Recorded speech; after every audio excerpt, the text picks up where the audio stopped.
स्वागत है। मैं हूं सुमित और ख़ास तौर से एक दिन की छुट्टी के बाद भारतीय बाजार आज लौटे हैं, लेकिन जो रफ्तार है वो बनी हुई है अभी भी। और एक ही हफ्ते में, यानी कि पिछले एक हफ्ते के दौरान ही निफ्टी करीब 600 अंकों का मूव दिखा चुका है। 16,850 से लेके 17,550 तक का मूव आप इंडेक्स में ऑलरेडी देख चुके हैं। और पिछले 3 सत्रों में लगातार जो तेजी है वो मिड कैप स्मॉल कैप के अंदर ज़्यादा देखने को मिल रही है। आज भी एडवांस डिक्लाइन के लिहाज से देखेंगे तो 2200-2300 शेयर तेजी में, 500-600 शेयरों में बिकवाली देखने को मिली, यानी कि ब्रॉडर बेस्ड मार्केट्स खरीदारी में था। डिस्पाइट की मिड कैप आज लाल मिला, लेकिन स्मॉल कैप में खरीदारी थी, ब्रॉडर बेस्ड मार्केट्स के अंदर खरीदारी थी।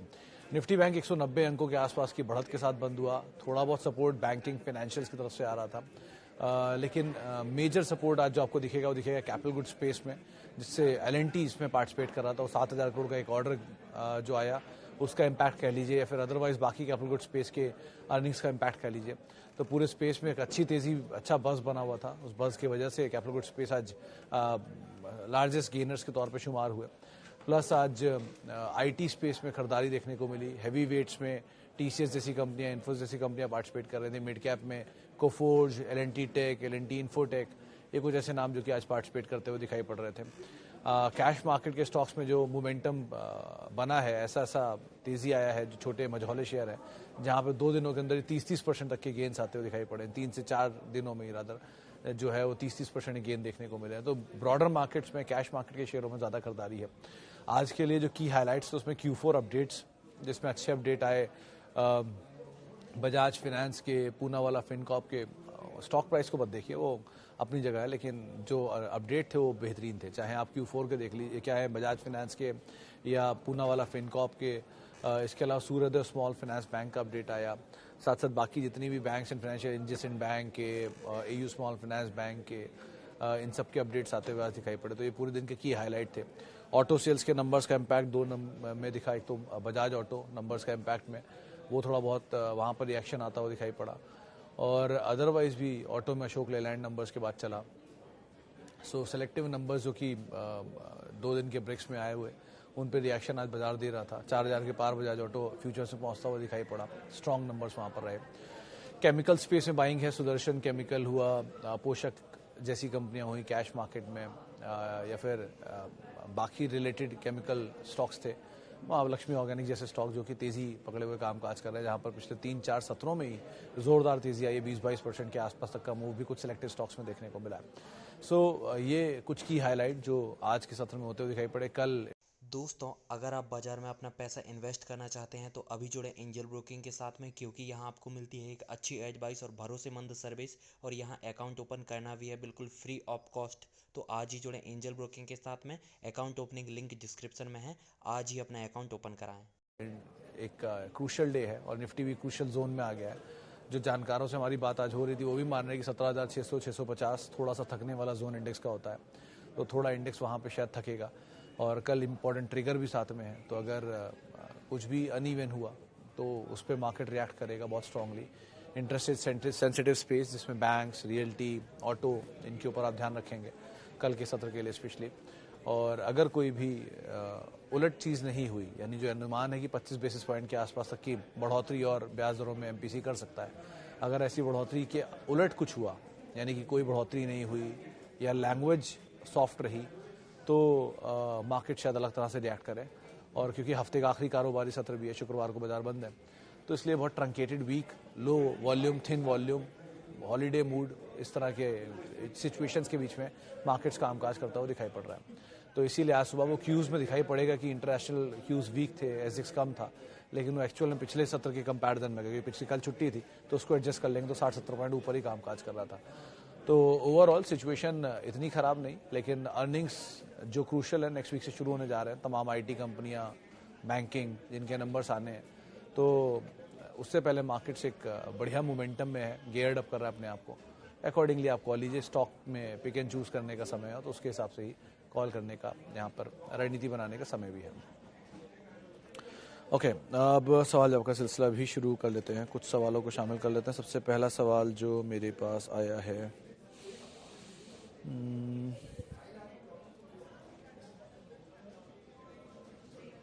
सबसे पहला सवाल वीडियो कहाँ गया, हाँ okay, Which is the best at this level? ABFRL, Ashok Leyland or any other ADIN stock? ADI Adani stock होगा I guess. ABFRL is the better one.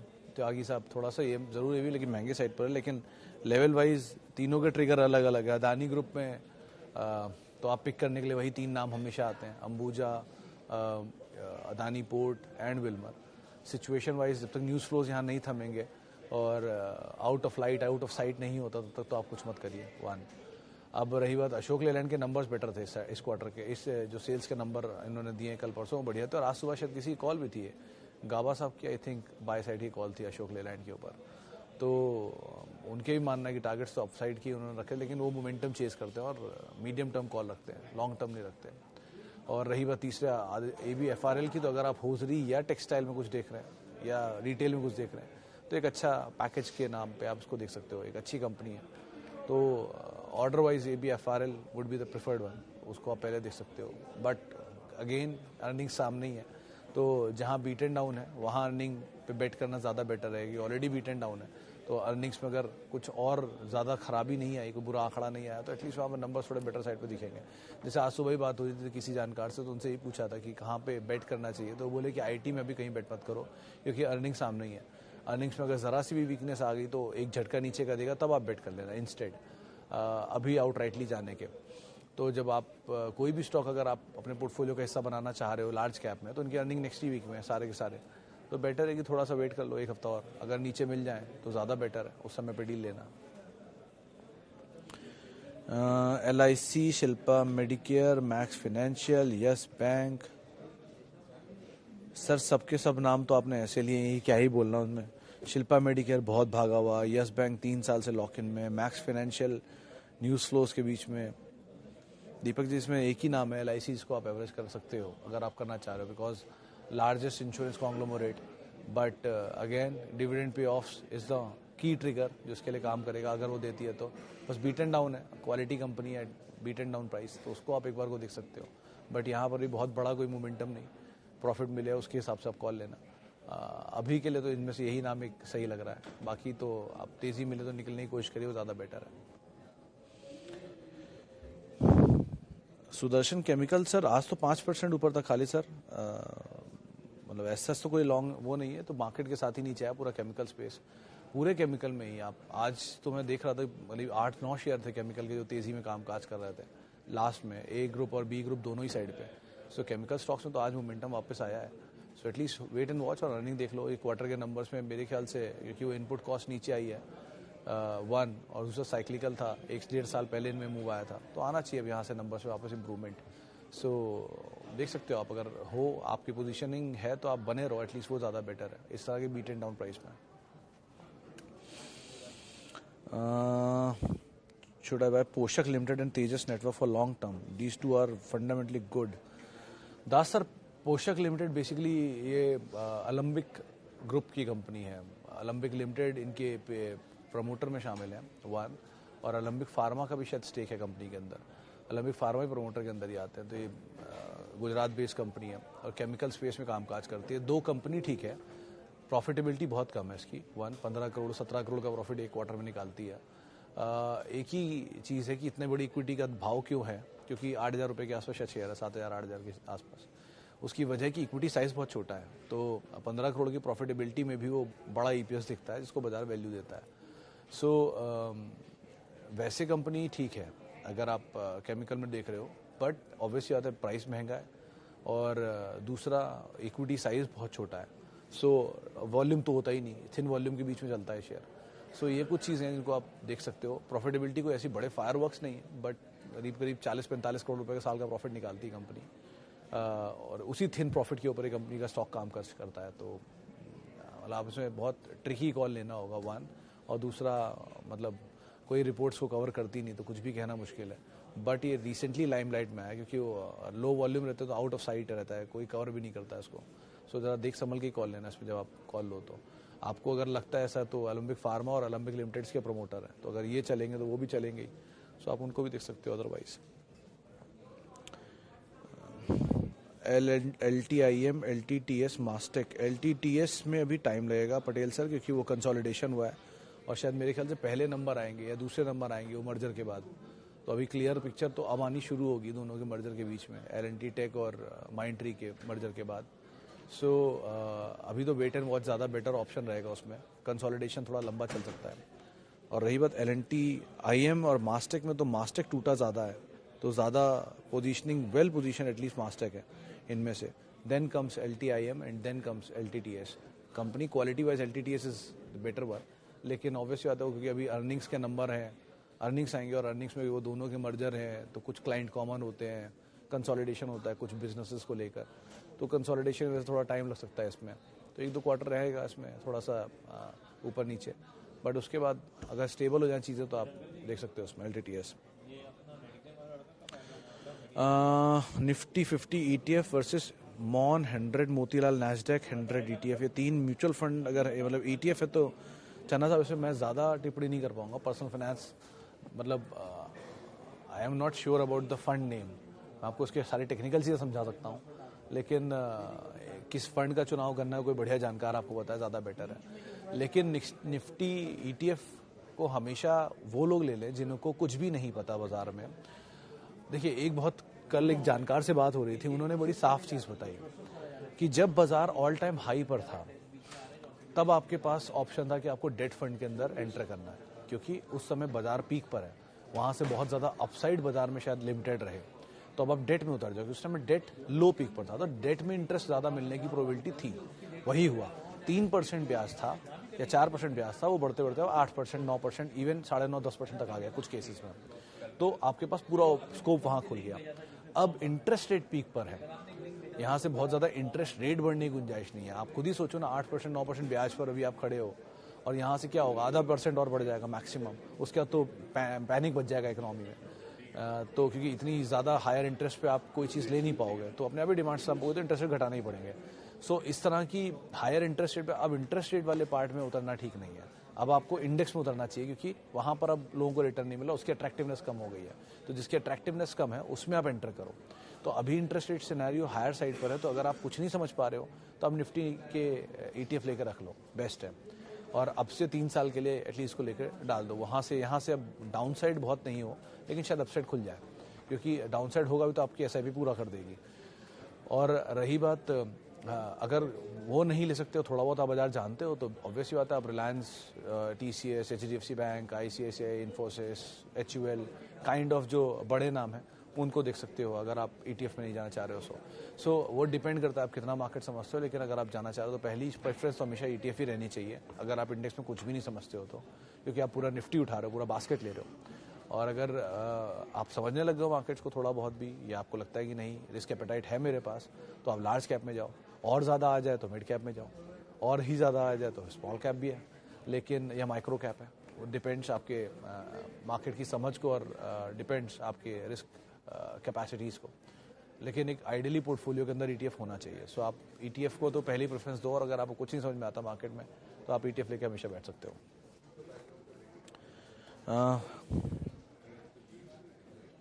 हे भगवान, any 2 for average now, Indus tower, on mobile, global, Kelton tech, IBRL, none. अभी अब large cap देखो sir, अच्छे दामों पे मिल रहे हैं, उनको पहली प्रेफरेंस दो instead of small cap enter करने की। वो बात अलग है, कैश मार्केट के शेयरों में तेजी मिल रही है तो एग्जिट का इस्तेमाल भी हो सकता है उनमें, ज़्यादा बेटर है, लेकिन लार्ज कैप अच्छे दाम पर मिल रहे हैं, उनको पहली प्रेफरेंस दीजिए आप। Okay, India cement, Chaudhary sir वैसे तो मतलब पुरानी हिस्ट्री अच्छी कंपनी, 220 रुपये का दाम पर आपकी खरीदारी है, लेकिन ये नीचे भी आया हुआ है, 260-65 पे डील हुई थी इनकी वो सीमेंट की, और उसके बाद से शेयर टूट के 170 रुपये 180 रुपये तक भी आ गया है। सो अभी तो आप होल्ड ही कर सकते हो उसमें। सीमेंट में मोमेंटम वापस पर चढ़ा भी है, अंबुजा, ACC, इंडिया, JK, ये सब चले 2-4 दिन में, तो ये भी वापस पिकअप करना चाहिए। और 1 तारीख से दाम भी बढ़े कई सारी कंपनियों में, कई सारे सेगमेंट सेक्टर्स के अंदर पिकअप भी आएगा मानसून से पहले जितना भी है, तो बने रहो आप, ज़्यादा बेटर है। इंफ्रास्ट्रक्चर एक्टिविटीज़ इंप्रूव हुई है, ऑर्डर इनफ्लोज अच्छे हैं इंफ्रा कंपनियों के, उनके ऑर्डर अच्छे हैं तो सीमेंट तो कंज्यूम होनी है, सो डिमांड तो पिकअप रहेगी, तो एक पार्ट तो आप बने रह सकते हो, और बहुत ज़्यादा आपके ऊपर के दाम भी नहीं है, तो ज़्यादा अच्छा तो यही कि आप बने रहो इंडिया सीमेंट के अंदर, at least quality company at reasonable price है आपके पास।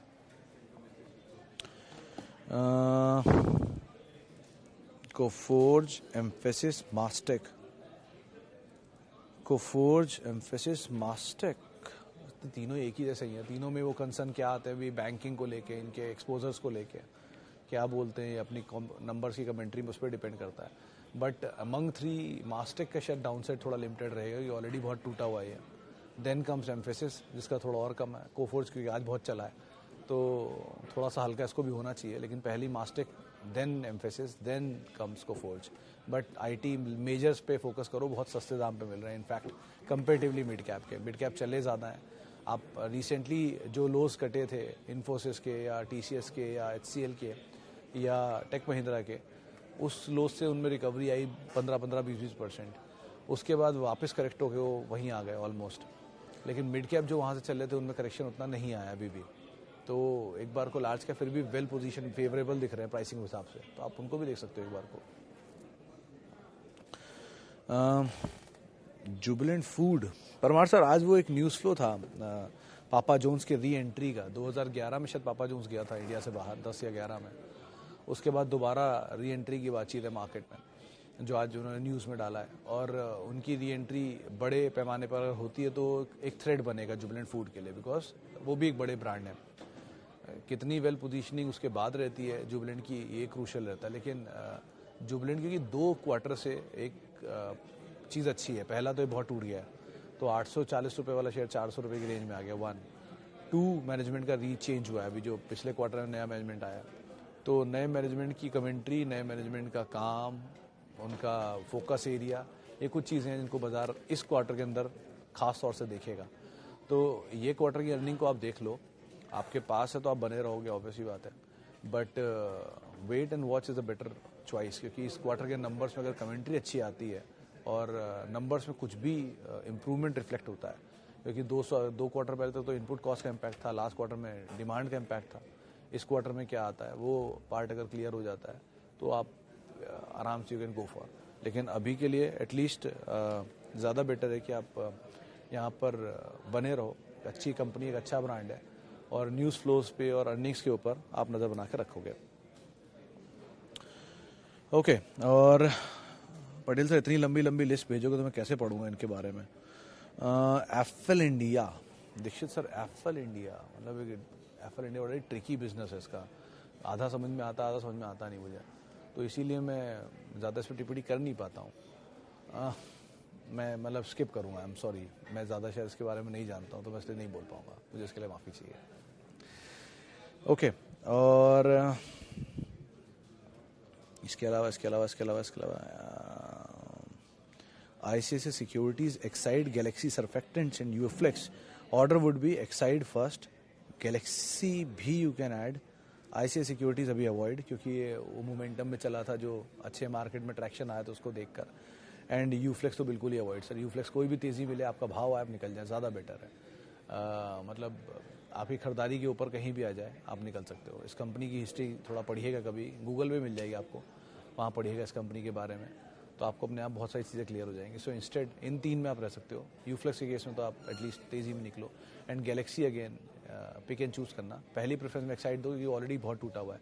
कोई भी स्टॉक वो चुनो जिनकी पुरानी हिस्ट्री है और टूटे हुए हैं, तो ऑब्वियसली बात है वो घूम के अपने नाम दिखाई देंगे कुछ ना कुछ समय में।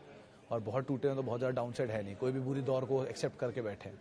तो जो ऑलरेडी बीटन डाउन है उनमें क्या ही नीचे जाने की गुंजाइश है, जाएगा ये नहीं कह रहा हूँ, लेकिन अगर अच्छी कंपनियां हैं और नीचे के दाम पे मिल रही हैं तो क्या ही बुराई उनको लेने में, वो ज़्यादा सेफ बेट है कंपेरेटिवली उन कंपनियों के जो कि बीटन डाउन भी नहीं है और अच्छी क्वालिटी भी नहीं है।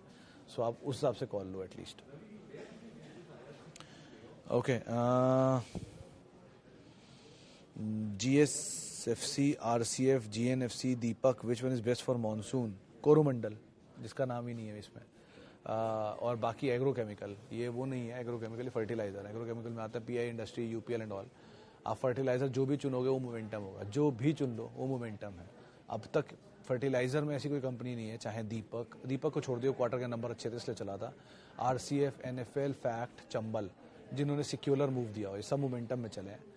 चलने वाले सिक्योलर में कोरोमंडल, PI इंडस्ट्री, UPL भी इतना नहीं चलता, और बाकी ये दीपक क्योंकि ये नंबर पे चला तो उसे कुछ कह नहीं सकते। सो ये 2 ही नाम दिखते हैं जो बढ़िया चले हैं, एटलीस्ट सिक्योलर चले हैं, विद टाइम चले हैं, तो कोरोमंडल इज द सेफेस्ट बेट, आप देख सकते हो उसको। राणा जी मैं बिल्कुल बढ़िया हूँ, मजे में हूँ, आप भी अच्छे होंगे उम्मीद करता हूँ। चले फिलहाल अब इतने सवालों में शामिल करूंगा। माफ़ी उन सभी लोगों से जिनसे आज हम बातचीत नहीं कर पाए, और बहुत बहुत शुक्रिया उन सभी लोगों का जिन्होंने सवाल पूछे। आपसे मुलाकात होगी कल हफ्ते के आखिरी कारोबारी सत्र में, और आप मेरे साथ जुड़ सकते हैं @सुमित रिसर्च मेरा ट्विटर हैंडल है, और किसी भी निवेश से पहले अपने वित्तीय सलाहकार की राय ज़रूर ले लें। नमस्कार।